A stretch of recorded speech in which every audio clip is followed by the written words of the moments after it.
Vintage Yeti Garage. Today I'm working on my 55 Chevy pickup. This is the third video. It's going to be about the interior.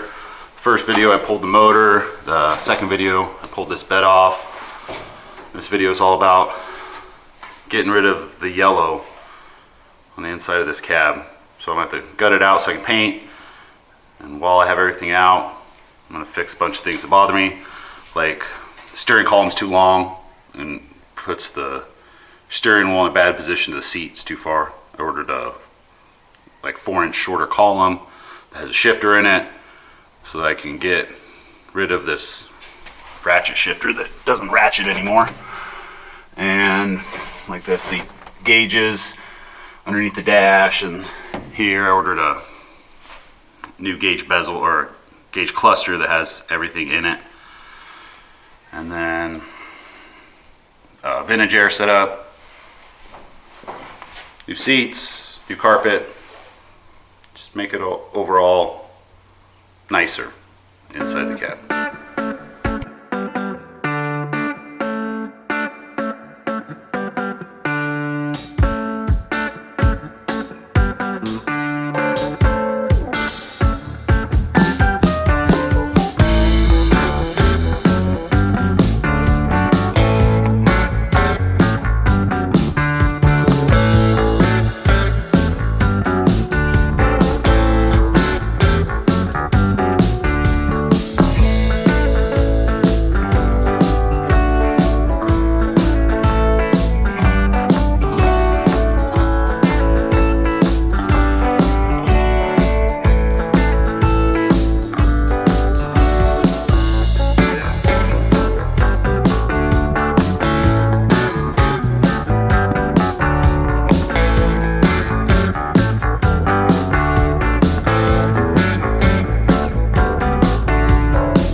Okay, I got it mostly disassembled. Only got a couple little things left in here.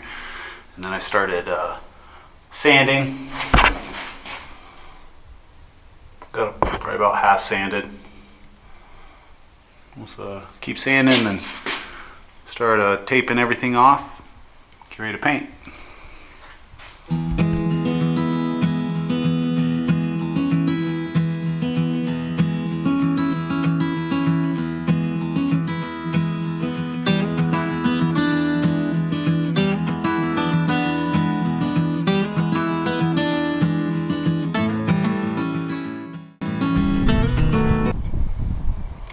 Alright, I got the inside all painted. Let's see if we can get some good light in here. Not really, huh? Alright, it's all painted. Top of the dash is black. Let's see if we can get show better over here. It's this brown, brass color.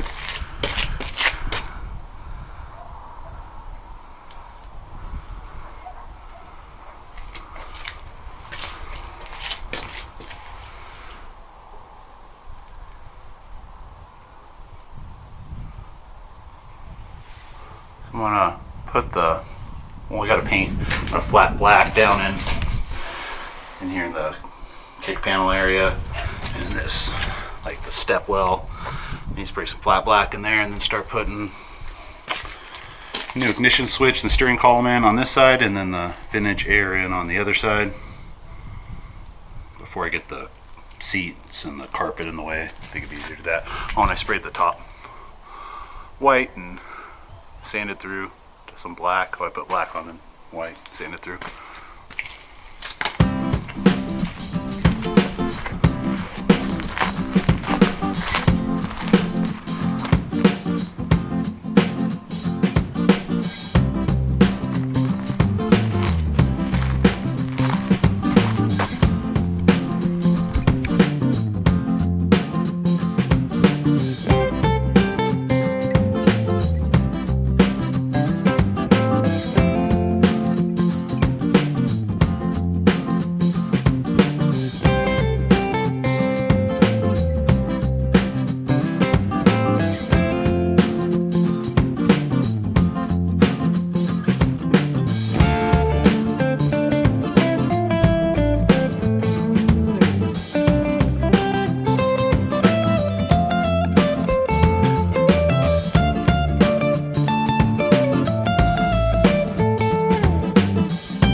here installed. So I gotta hook up these vents down here in the kick panels, but first I need to put the actual little cover in, and I don't want to do that until after I hang the doors, because that's how you access the back side of the hinges there. So those are probably gonna be last. But other than that, I still have to do under the hood, hook up the lines and everything, but inside the cab it's all done. Everything, you know, it's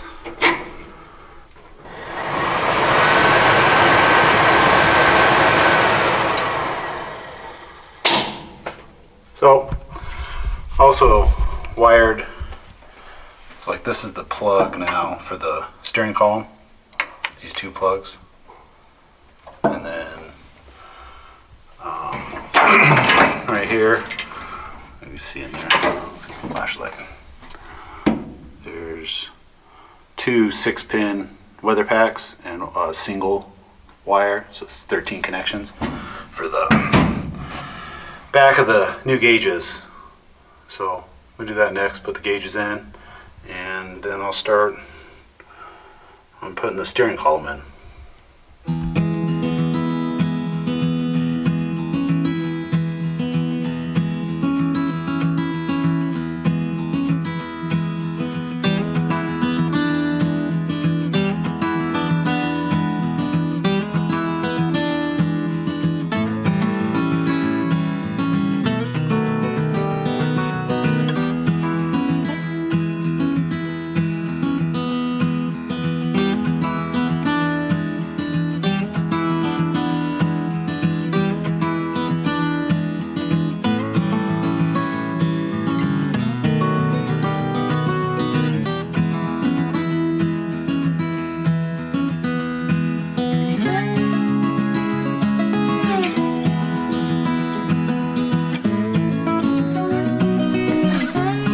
Okay, so the gauges are in and the column's in.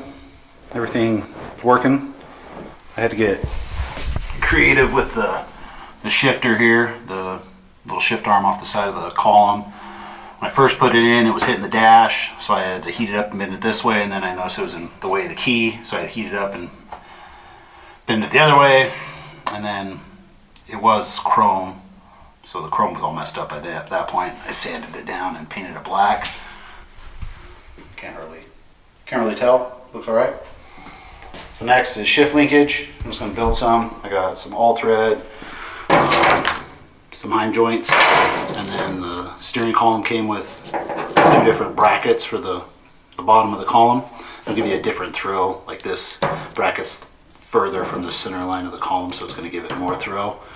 And then I'm going to use some of the brackets off the old shifter, which are still on the transmission. I'll pull the cover off the tunnel so I can work from up here, and then I'll just put one of those brackets on and measure the throw from park to first, and then measure on the transmission on the bracket that's on there right now, park to first, and see how close I am, if I have to modify one or the other or switch to a different bracket on the bottom of the column. And then once I have the throws the same between the two, then I'll build the linkage from one to the other. I look through there, there's a straight shot. I don't have to put any bends in that all thread. So it's just measure, cut the all thread and put the heim joints on the end. That might have been the easiest linkage anyone's ever made. The first bracket I bolted onto the column had a 2-inch throw. The bracket that I left on the transmission from that B&M shifter had a 2-inch throw. So you can see right here, I just put a piece of all thread between, tightened everything up, and the shifter works pretty good. So cleaned up under the hood. I had some wiring from those new gauges that I still had to run. I got that all done. And now I'm on to building a bracket for these new seats. These are TMI products. I think it's just their standard, what's it called? Pro Classic or something, bucket seats. So what I've done so far is I just bolted them to a piece of angle iron. See if we can see underneath here. Okay, right here. So both seats are hooked to that piece of angle iron, and now I just have them sitting on some wood for now, but I need to build a bracket that goes from the floor up to that and over to the floor. I had some 1-inch tubing. Here's a piece of 1-inch, my bender. So I bent the first piece. I need to make 2 more of these. So it'll be like that. And the seats will sit on top. I think I can just do 3. You know, 1 on each side and 1 in the middle. I want to keep as much space as I can underneath the seat and behind the seat to be able to put stuff. To be in a, you know, just a little standard cab pickup. I got a lot of room, and I want to start daily driving it, so I need to carry, you know, jumper cables and a fire extinguisher, first aid kit and stuff. So try to keep as much room out of there as I can. So I'm gonna bend 2 more of these, and then weld these to that angle iron, and put some tabs to bolt it to the floor. That's next.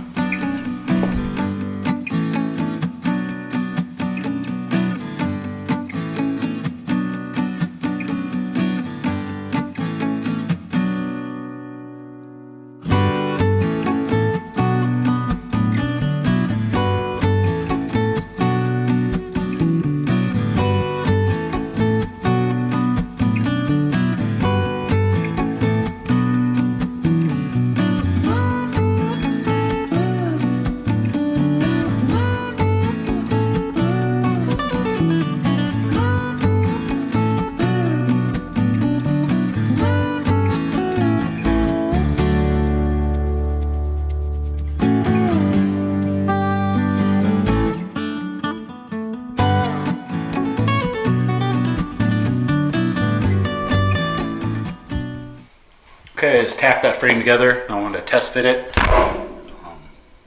Fits good. Put one of the seats on, sat in there, like how it fits. I'm really happy with how much room I ended up with underneath. I could actually store something underneath that seat now. So I need to make some foot pads to bolt it down to the floor with, and then weld it out, paint it, and then I'll sound deadener, thin carpet, and then install the frame and then the seats. So getting close. Okay, I got the carpet and the frame in.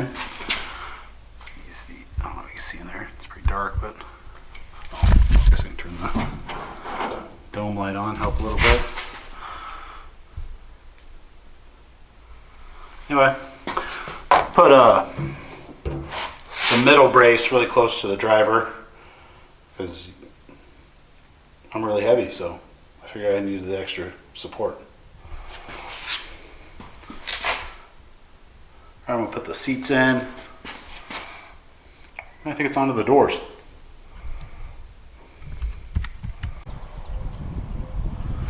Okay, I got the doors on. And, pretty much all buttoned up. There's little things here and there I need to finish, but I've been driving it. Put about 500 miles on it, and everything's going good. Got the AC working, and the doors, put new latches. They work really good now. I'll give a little walk around.